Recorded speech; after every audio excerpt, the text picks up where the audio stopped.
오늘 아침 우리에게 주시는 하나님의 말씀은 사도행전 28장 23절에서 31절까지 말씀입니다. 오늘은 사도행전 마지막 장 마지막 부분을 함께 보도록 하겠습니다. 봉독하겠습니다.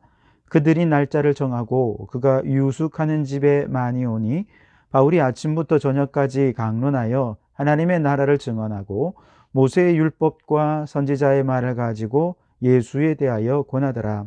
그 말을 믿는 사람도 있고 믿지 아니하는 사람도 있어 서로 맞지 아니하여 흩어질 때에 바울이 한 말로 이르되 성령이 선지자 이사야를 통하여 너희 조상들에게 말씀하신 것이 옳도다.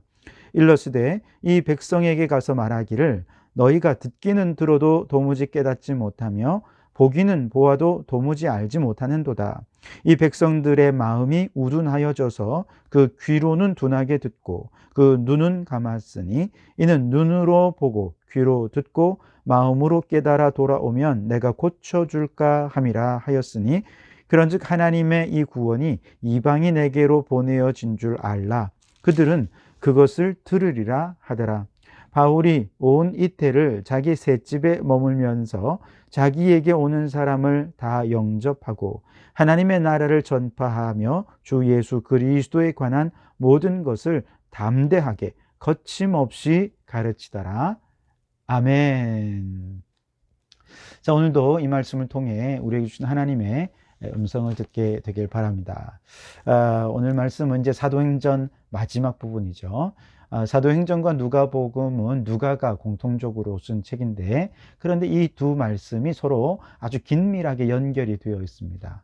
누가복음의 경우는 예수님의 선교 사역에 관한 얘기예요. 하나님께서 예수님을 이 땅에 선교사로 파송하시고 하나님과 함께 죄인을 구원하기 위한 선교 사역을 감당하신 이야기, 이것이 누가복음이라고 한다면 사도행전은 예수님의 제자들이 선교 사역을 감당한 이야기라, 그렇게 얘기할 수 있겠습니다. 역시 이 사도행전을 읽어보아도 하나님이 선교의 주체가 되시고 성령 충만한 제자들이 주님께 순종하여서 성령 받아서 그렇게 선교 사역을 감당하는 도구로 쓰임 받은 것이 바로 이 사도행전의 제자들의 선교 사역입니다. 이처럼 성령 하나님께서 주체가 되셔서 제자들을 이끌고 그 제자들은 그의 말씀에 아멘하고 순종하여 나아가 복음을 전할 때 정말 놀라운 일들이 일어나는데요. 예를 들어 베드로 같은 아주 골수 유대인이 고넬료 같은 이방인에게 가서 복음을 전하는 일들이 일어나게 됩니다. 바울도 세 차례에 걸쳐서 주님의 복음을 전하는데 그 모든 일들도 성령께서 막으시며 멈추고 거기서 기도했고요. 성령께서 길을 열어주시면 그곳으로 달려가서 복음을 전합니다.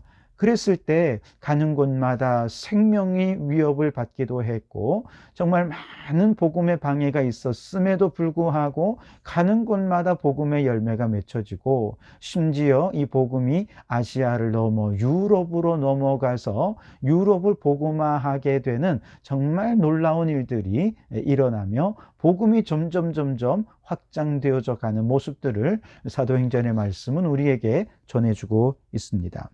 그리고 이제 하나님께서 여기서 한 걸음 더 나아가서 바울에게 너는 이제 로마에 가서도 복음을 전해야 할 것이다 하고 바울에게 로마의 비전을 심어주게 되었죠. 바울이 바로 그 비전에 순종하였을 때 그는 죄수의 몸이 될 수밖에 없었고 그렇게 죄수의 몸이 되어서 유라굴로 광풍을 거쳐서 로마에까지 도착하게 되죠.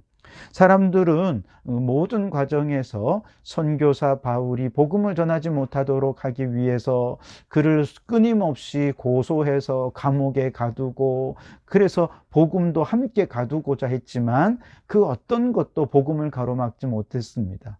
바울은 몸이 감옥에 갇혀 있어도 복음은 더 확장되었고요. 또 심지어 유라굴로 광풍이 불어서 자연까지도 복음을 막는 것 같이 보였지만 오히려 그 자연의 재난이 복음을 더 초스피드로 로마로 복음을 전할 수 있는 복음의 고속도로를 놓았던 것을 우리는 살펴보았습니다. 그렇습니다. 하나님이 행하시는 복음의 사역은 그 누구도 그 무엇도 막을 수 없다. 이것이 사도행전을 통해서 누가가 우리에게 증거해 주는 복음의 내용인 것이죠. 만일 우리가 하나님이 주체가 되셔서 행하시는 선교 사역에 도구로 쓰임 받도록 겸손히 주님 앞에 주여 나는 부족하지만 나 같은 자도 주님의 도구로 사용해 주십시오 라고 엎드려 주님께 순종하는 삶을 살아간다면 우리가 감옥에 있든 시장통에서 자유롭게 돌아다니든 어디서든 복음은 계속해서 확장되어져 가는 역사들이 나타나게 될 줄 믿습니다. 하나님이 주체가 되어서 우리의 선교 사역을 이끌어 주신다면 코로나19가 우리를 막아도 우리 이 복음의 사역은 더 계속 확장될 것이고, 사람들이 교회를 비난하고 정죄해서 복음이 위축된 것 같아도 오히려 지금이야말로 인간의 능력은 아무것도 필요 없고 하나님이 일하실 때라는 사실을 우리는 발견하고 하나님의 놀라운 역사를, 기적을 체험할 수 있는 바로 그때가 지금 이때가 아닌가 생각합니다. 그러므로 여러분, 우리는 아무 능력이 없습니다. 하나님이 선교의 주체가 되시고 하나님이 우리를 도구로 들어 사용하시면 무능한 자도 쓰임받고 막아서는 것을 넘어서 복음이 확장되고 모든 장애물도 뛰어넘어 복음의 역사는 나타나게 되어질 줄 믿으시고, 오늘 그렇게 주님의 복음이 끊임없이 확장되어져 가도록 기도하고 쓰임받는 우리 성도들이 되실 수 있기를 바랍니다. 바울은 지금 이제 마지막 부분에, 사도행전의 마지막 부분에서 바울의 상황을 보면 굉장히 선교사로서 열악한 상황임에 틀림이 없습니다. 죄수의 신분이지요. 게다가 바울은 지금 로마 군사의 감시를 받으면서 감옥에 갇혀 있는 상황이 아닙니까? 물론 저 지하 감옥, 어두운 이런 곳은 아니라 할지라도 어느 정도 자유는 있고 하지만 그럼에도 불구하고 감시를 받고 갇혀져 있는 그런 상황이지요. 그런데 놀랍게 바울이 어디 가서 복음을 못 전하니까 사람들이 바울을 찾아오죠. 그래서 로마에 갔을 때에도 처음에는 바울이 유대 종교 지도자들을 초청해서 그들에게 상황을 설명을 했죠. 그리고 이제 오늘 본문 말씀을 보면 이제 그 다음부터는 사람들이 바울과 약속을 잡고 더 많은 사람들을 데리고 와서 아침부터 저녁까지 강론을 듣는 얘기가 나오는데, 23절 말씀에 보면 그들이 날짜를 정하고 그가 유숙하는 집에 많이 오니 바울이 아침부터 저녁까지 강론하여 하나님의 나라를 증언하고 모세의 율법과 선지자의 말을 가지고 예수에 대하여 권하더라. 아멘. 정말 신기하지 않습니까? 하나님이 선교의 주체가 되시니까 바울이 꽁꽁 묶여져 있는 이런 어디도 가지 못하는 상황이 되니까 사람들이 막 몰려와 가지고 복음을 듣더라는 것이죠. 복음을 전할 수 없고 복음이 갇혀지는 것 같은 상황 속에서도 오히려 복음은 더 확장되어져 가는 모습들을 보게 되는 것이죠. 그가 머무는 환경은 사실 굉장히 열악했을 것입니다. 아마도 바닥은 차갑고 습했을 것이며 벌레도 있었을 것입니다. 환기도 잘 안 됐을 수도 있고요. 그래서 너무 그 공간도 좁아서 사람들이 아마 한꺼번에 많이 들어오면 답답해서 앉아있기도 힘든 그런 환경이었을지도 모릅니다. 그런데 놀랍게도 그런 환경에도 불구하고 끊임없이 사람들이 강론을 듣기 위해서, 말씀을 듣기 위해서 몰려오는 것입니다. 아침부터 저녁까지 바울이 강론한 강론의 핵심은 두 가지입니다. 하나님의 나라, 그리고 두 번째는 예수가 그리스도다. 그 두 가지가 핵심입니다. 자, 이렇게 하루 종일 찾아오는 사람들에게 불편한 환경 속에서 말씀을 전하다 보니 어쩌면 어떤 분이 이제 그 로마 당국에 아마 얘기를 했겠죠. 너무 불편하다. 좀 옮겨달라. 아마 그랬을지도 모릅니다. 그래서 정말 바울이 죄수의 몸임에도 불구하고 로마 당국에서 새 집을 하나 얻어주게 되었어요. 그래서 바울은 그에게 몰려오는 사람들을 다 영접해서 멈춤 없이 복음을 전할 수 있게 되는 그런 일들이 일어났습니다. 이 30절에서 31절까지 바울이 온 이태를 자기 새 집에 머물면서 자기에게 오는 사람들을 다 영접하고 하나님의 나라를 전파하여 주 예수 그리스도에 관한 모든 것을 담대하게 거침없이 가르치더라. 아멘. 여러분, 로마는요, 오늘날로 말하면 이 전 지구의 심장부인 미국 뉴욕과 같은 곳이라 그렇게 비교해 볼 수 있지 않겠습니까? 근데 우리나라 서울에도 굉장히 집값이 비싼데 아마 세계의 중심인 뉴욕은 집값이 엄청 비쌀 겁니다. 게다가 뉴욕의 월세는 뭐 두말할 나위가 없겠죠. 그래서 인터넷을 제가 찾아보니까 뉴욕은 월세의 지옥이다 이렇게까지 표현을 했더라고요. 그런데 당시 바울이 살던 그 시대의 로마도 그와 비슷하지 않았을까요? 사람들이 막 몰리고 인구 밀집도가 아주 밀집해지면 똑같은 상황이 될 수밖에 없습니다. 무슨 말이냐? 로마에도 아마 집 한 채 구하기 쉽지 않았을 거예요. 엄청나게 어려웠을 것입니다. 월세도 아마 엄청 비쌌을 거예요. 그런데 바울은 죄수이기 때문에 뭐 돈도 없고 뭐 아무것도 없죠. 근데 오히려 죄수이기 때문에 로마 당국에서 그를 위해 집을 구해주고 월세까지 대신 내어주면서 바울을 거기 머물게 만들죠. 물론 밖에는 로마 군사들이 지키고 있었겠습니다만 바울에게는 더없이 좋은 환경이 된 것이죠. 그리고 단 한 번도 바울은 로마 시내를 다니면서 복음을 전한 적 없지만 이렇게 좋은 환경을 하나님께서 마련해 주셔서 그에게 찾아오는 사람들을 다 담대하게 거침없이 말씀을 증거할 수 있게 되었던 것이죠. 여러분, 이게 무엇을 말하는 것입니까? 지금도 그렇다는 거예요. 하나님의 선교의 주체가 되시면 이런 말도 안 되는 일들이 지금도 끊임없이 계속해서 일어날 수 있다 하는 것을 우리에게 전해주고 있는 것이죠. 하나님의 선교의 주체가 되시고 우리는 하나님의 선교를 수행하는 도구로서 주님께만 순종하고자 한다면 정말 놀라운 일들이 일어날 수 있습니다. 여러분, 바울이 능력이 있어서 이 위대한 선교 사역을 감당하는 것이 결코 아니에요. 사도행전에서 우리가 주목할 것은 바울이 아니라는 거예요. 바울을 연구하는 학자에 따르면 바울은 외모가 아주 키도 작고 머리도 벗겨지고 정말 비호감이었다는 것입니다.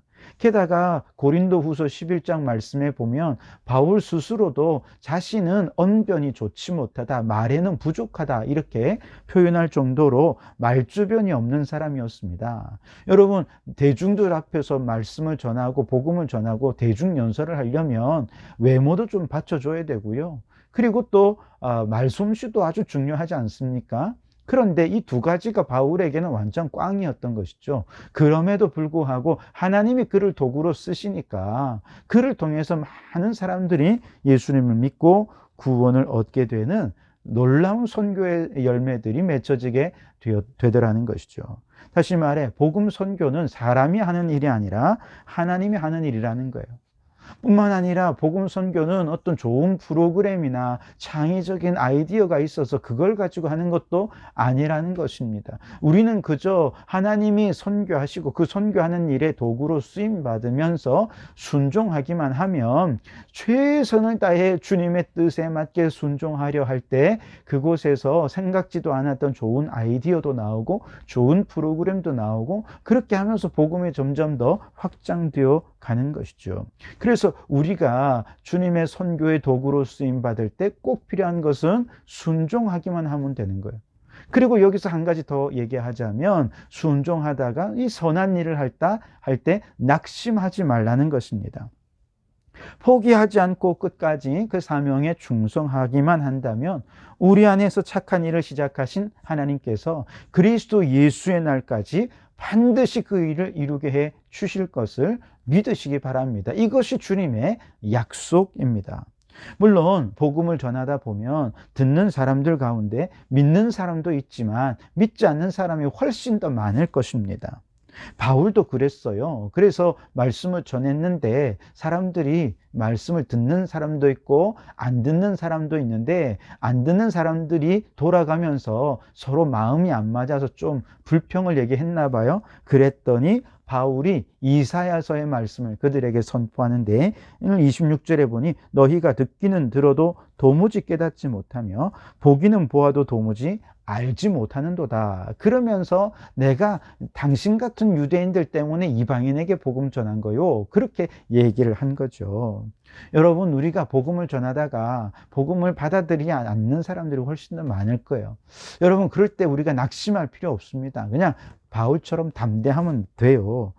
복음 전하다가 낙심하지 말고 오히려 하나님이 우리에게 착한 일을 시작하셨으니 우리는 그저 낙심하지 않고 순종하기만 하면 반드시 열매를 거둘 것이다. 그 믿음으로 순종하며 나아가는 우리 성도들이 되실 수 있기를 바랍니다. 오늘 사도행전을 마무리하면서 주님의 음성에 여러분 귀 기울여 보시기 바랍니다. 오늘 우리가 처한 복음의 현실은 너무나도 열악합니다. 특히 코로나19 사태는 이것을 더 악화시켰어요. 사실은 코로나가 없어도 점점 복음을 전하기는 힘들어지는 시대가 되고 있었습니다. 코로나는 그걸 앞당겼을 뿐이죠. 그러나 우리가 아무리 열악하다고 해도 바울 때처럼 열악하진 않을 거예요. 우리 중에 누구도 감옥에 갇힌 사람은 없잖아요. 우리가 예수 믿는 것 때문에 우리를 죽이려고 달려드는 사람은 없잖아요. 바울처럼 열악한 상황은 아니라는 거예요. 그렇다면 우리가 이런 상황에서 복음 전할 수 없다, 여러분, 핑계 댈 수 없습니다. 불평할 수도 없을 것입니다. 다만 우리가 할 수 있는 것은 주여 나를 주님의 도구로 사용해 주십시오. 성령님 우리를 이끌어 주십시오. 그렇게 기도하면서 성령 충만함을 받아서 주님이 오시는 날까지 우리를 쓰임 받도록 그렇게 나를 도구로 사용해 달라라고 헌신하며 충성하고 나아가는 그런 이 시대에 성령 충만한 복음 전도자들이 되실 수 있기를 주님의 이름으로 축원합니다. 기도하시겠습니다. 하나님 아버지, 감사합니다. 오늘도 저희들을 깨워주시고 말씀으로 도전해 주시며 하루를 시작하게 해 주시니 감사합니다. 주여, 그렇습니다. 선교의 주체는 하나님이시고 우리는 주님의 도구에 불과합니다. 그저 순종하기만 한다면 그곳에서 말도 안 되는 일들을 통해 모든 복음의 장애물들은 제거되고 복음의 역사가 더 왕성히 일어나고 복음은 멈춤 없이 확장되어져 가는 역사들이 일어나게 되어질 줄 믿습니다. 아버지 하나님, 바울이 그랬던 것처럼 우리도 낙심하지 않고 실망하지 않고 최선을 다해서 주님 뜻에 순종해서 복음을 전하기만 한다면 주님 오시는 날까지 쓰임받는 종들이 되어질 줄 믿습니다. 바라기는, 우리의 소원은 주님 오시는 날까지 이 착한 일을 이루는 일에 쓰임받는 주의 종이 되게 해 주시옵소서. 이 기대와 이 소망을 가지고 날마다 주님의 뜻을 깨닫고 순종하여서 복음의 도구로 쓰임받게 도와주옵소서. 우리를 통해 하나님의 나라의 많은 영혼의 열매들을 거두고 하나님의 나라가 확장되는 역사를 보게 되기를 간절히 소원하오며 예수님 이름으로 기도하옵나이다. 아멘.